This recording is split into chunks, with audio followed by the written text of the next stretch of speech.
Padayong nagapaduol sa Philippine Area of Responsibility ang low pressure area. Wala gihapon giwala sa pag-asa ang posibilidad nga mahimo kining bagyo. Ulay nasiplatan ang low pressure area sa gilayong 1,295 kilometers sidlakan sa Southern Mindanao. Sumala sa pag-asa posibleng ugma o sa mga musunod nga adlaw, musulod na ang LPA sa nasod.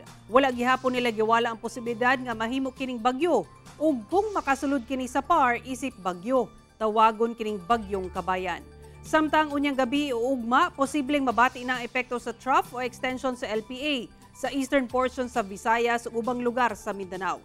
Sa karon hanging amihan, shear line ug localized thunderstorms ang masinati sa dakong bahin sa nasod.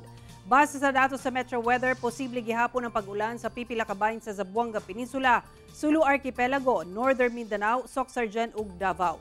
Dunay heavy to intense rains sa pipila ka lugar sa isla, busa mahimong alerto sa posibleng pagbaha o landslide.